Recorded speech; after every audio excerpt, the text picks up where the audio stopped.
जय सनातन धर्म की प्रिय दर्शकों, आप सभी का स्वागत है हमारे इस YouTube चैनल पर। दर्शकों, इस समय पर एक बात जो पूरी दुनिया के अंदर बहुत तेजी से फैल रही है और वो ये कि आखिर सनातन है क्या। हमने अपने आप को हिंदू, मुस्लिम, सिख, ईसाई कहना तो बहुत पहले से शुरू कर दिया था, लेकिन अचानक से ऐसा क्या हुआ कि हिंदू अपने आप को सनातनी कहने लगा है। आखिर ये सनातन है क्या? आखिर ये सनातन की परिभाषा है क्या? ये सनातन हमारे जीवन में कहां का इन्वॉल्व है? ये सनातन काम कैसे करता है? इस सनातन को हम कैसे पहचाने? ऐसे बहुत सारे प्रश्न आपके मन में होंगे।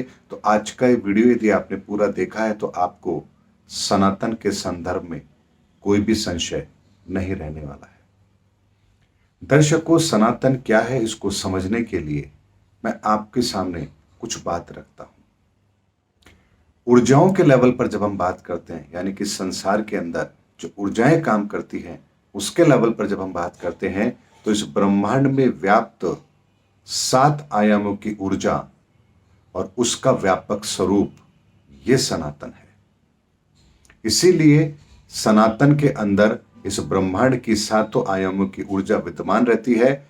हमारे शरीर के अंदर भी 7 आज्ञा चक्र हैं, यानी 7 ऊर्जाओं के जो चक्र हैं वो भी सनातन से संबंधित हैं।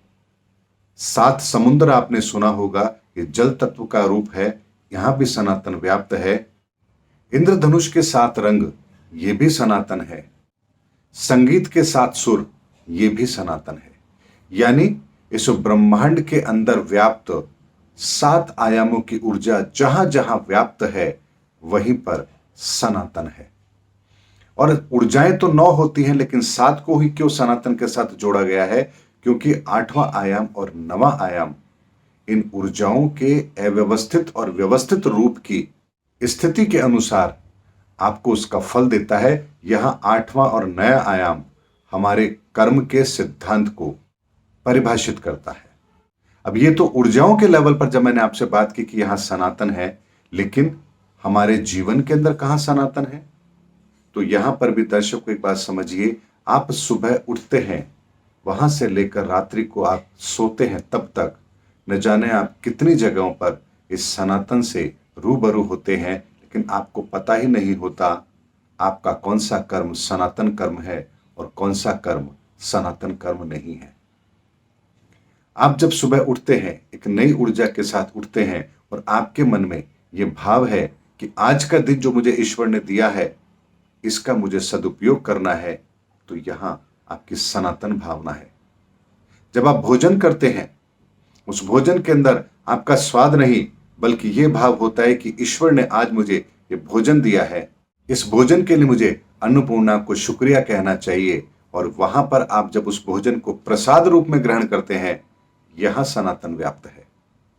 जब आप अपने घर से काम के लिए निकलते हैं और निकलते समय आपके मन में भाव होता है कि जो कर्म मुझे आज करना है उसमें मुझसे कोई त्रुटि नहीं होनी चाहिए, मेरा ये कर्म अपने परिवार के लिए, अपने देश के लिए और मेरे स्वयं के लिए श्रेष्ठ होना चाहिए, यहां सनातन व्याप्त है। आप जो पैसा कमाकर घर में लेकर आते हैं, आपके अंदर ये भाव है कि ये जो धन मुझे मिला है इसका उपयोग अच्छे कार्य में होना चाहिए, ये किसी भी तरह से किसी ऐसे कार्य में खर्च नहीं होना चाहिए जो इसका दुरुपयोग हो, तो यहां सनातन है। आप धन को लक्ष्मी के रूप में पूजते हैं, पूजा में उसको रखते हैं, लेकिन जब आप उसी धन को जिसको आपने लक्ष्मी मान के पूजा है, उसी धन को जब आप गलत कार्य में खर्च करते हैं तो आपके मन में एक बार भी विचार नहीं आता कि जिस धन को मैंने लक्ष्मी मान करके पूजा है, आज इसे मैं किसी गलत कार्य में कैसे खर्च कर सकता हूं। तो यहां पर आपके उस कर्म में सनातन व्याप्त नहीं है। माताएं बहनें अपने घर के अंदर भोजन बनाती है अपने बच्चों के लिए, अपने पति के लिए, अपने परिवारजनों के लिए, और उनके मन में भाव होता है कि मुझे अपने परिवार को इस भोजन के साथ खुशियां देनी है, ये मेरा भोजन ऐसा हो जिसको खाकर मेरा परिवार खुश हो। यहां सनातन व्याप्त है।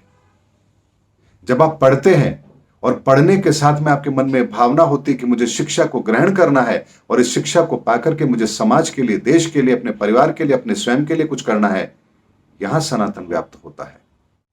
जब आप अपनी दुकान पर बैठकर काम करते हैं और आपके मन में भावना होती है कि जो ग्राहक आ रहा है मुझे उसको उसकी जरूरत के अनुसार वो सब चीज उसको उपलब्ध करानी चाहिए जिसके लिए वो मेरी दुकान पर आ रहा है, और मेरा व्यवहार ऐसा होना चाहिए जिससे उसके हृदय को ठेस ना पहुंचे, तो यहां सनातन व्याप्त है। जब आप ऑफिस में बैठ करके काम करते हैं और आपके मन में यह भाव है कि जो कार्य मुझे दिया गया है इसको मुझे निष्ठा से करना है और मेरे इस कार्य में कोई त्रुटि नहीं होनी चाहिए, कहीं ऐसा ना हो कि मेरे इस कार्य से मेरी कंपनी को या किसी और को कोई नुकसान ना हो जाए, ऐसी भावना यदि आपके अंदर चल रही है तो वहां पर सनातन व्याप्त है। आप चुनाव लड़ने जा रहे हैं और आपके मन में भाव है कि अगर मैं चुनाव जीता तो मेरे क्षेत्र की जो समस्याएं हैं उनका समाधान मैं करूंगा, यही मेरा एकमात्र लक्ष्य है, तो वहां सनातन व्याप्त है। लेकिन आप चुनाव इसलिए लड़ रहे हैं कि मैं एमएलए बन जाऊंगा, एमपी बन जाऊंगा, पार्षद बन जाऊंगा, इतने का बजट मिलेगा मुझे, इसमें से इतना कमीशन मुझे मिलेगा, इन 5 सालों में मैं इतनी दौलत बना लूंगा, तो यहां सनातन व्याप्त नहीं है। और ध्यान रखिए दर्शकों, जहां सनातन व्याप्त नहीं है उस कर्म में आपकी दुर्दशा तय है, क्योंकि सनातन शाश्वत है, सनातन शाश्वत है, सनातन सत्य है।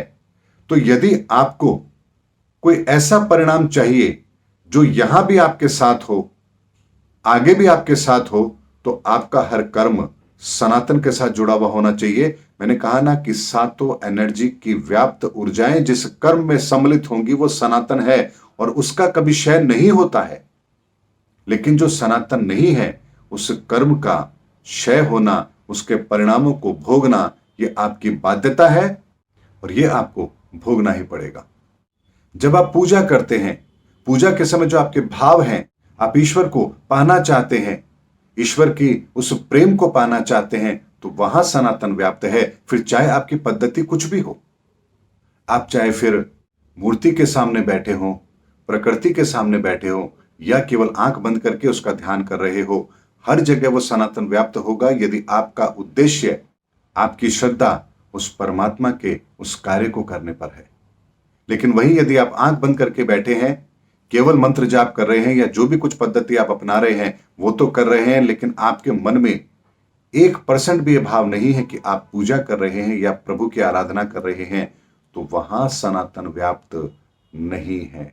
इसीलिए हम जब कहते हैं कि सनातन सर्वत्र व्यापक है, तो आप देखिए हर वो व्यक्ति जो किसी कर्म को कर रहा है और वहां उसकी भावना पवित्र है, वहां सनातन व्याप्त है। एक व्यक्ति यदि मंदिर में जा रहा है, शुद्ध भावना से जा रहा है, तो वहां सनातन व्याप्त है। एक व्यक्ति मस्जिद में जा रहा है, शुद्ध भावना से जा रहा है, इबादत की भावना से जा रहा है, तो वहां सनातन व्याप्त है। अगर आप चर्च में जाकर के प्रार्थना कर रहे हैं और आपके मन में उस गॉड के प्रति शुद्ध भावना है, तो वहां सनातन व्याप्त है। यानी पद्धति कुछ भी हो सकती है, लेकिन यदि आपकी भावना वो नहीं है तो वहां सनातन व्याप्त नहीं होगा। और सनातन क्या है, इस बात को अब तीसरे तरीके से आपको समझाता हूं।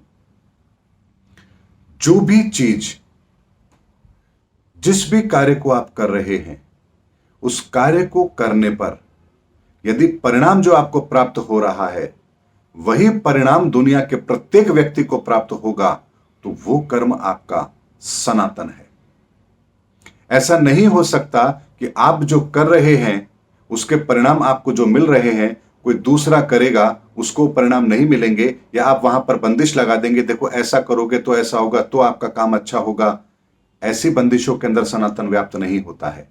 यानी जो कर्म आपने किया वही कर्म कोई और कर रहा है और उसको भी वही परिणाम प्राप्त हो रहे हैं, तो समझ जाइए वहां पर सनातन व्याप्त है। सूर्य की रोशनी है, सबके लिए बराबर है, किसी के लिए कोई भेदभाव नहीं है, यहां सनातन है। चांद की रोशनी सबके लिए है, यहां सनातन व्याप्त है। आप भोजन करेंगे, आपकी भूख शांत होगी, यहां सनातन व्याप्त है। आप पानी पिएंगे, आपकी प्यास शांत होगी, यहां सनातन व्याप्त है। एक मां का मातृत्व, यह सनातन है। आपकी अपने धर्म के प्रति आस्था, यह सनातन है। आपके किसी भी तरह से पूजा पद्धति हो, लेकिन उस पूजा पद्धति को करते समय ईश्वर को पाने का भाव है, परमात्मा को पाने का भाव है, यह सनातन है। लेकिन हम अपनी अपनी संस्कृति के अनुसार जिस भी पद्धति को फॉलो करते हैं उस हर पद्धति के अंदर सनातन व्याप्त है। जब हम उस सनातन को पहचान जाएंगे तो हम अपने अपनी इस पूजा पद्धति के अंदर व्याप्त सनातन से जुड़कर जब कार्य करेंगे तो हमें परिणाम एक जैसे ही प्राप्त होंगे, चाहे फिर कोई इबादत करे या कोई प्रार्थना करे। इसीलिए दर्शकों, जब बात आती है कि पूरे विश्व के अंदर सनातन धर्म व्याप्त होगा तो एक बात को समझ लीजिए, यहां आपका धर्म परिवर्तन नहीं होगा, बल्कि आप जिस चीज को फॉलो कर रहे हैं उसमें व्याप्त सनातन आपके सामने आएगा। और जब आपके उस धर्म के अंदर, उस कर्म के अंदर जो सनातन व्याप्त है, आप जब उसको पहचान लेंगे तो जो सनातन से नहीं जुड़ी चीज है आप उसको स्वतः ही छोड़ देंगे। ऐसा नहीं है कि इसको समझाने के लिए भी आपको कोई बहुत बड़ी मेहनत करनी पड़ेगी, ऐसा नहीं है। क्योंकि जब गुलाब आपके पास आता है तो खुशबू को आपको लेना नहीं पड़ता है, वो स्वतः ही आप तक पहुंच जाती है।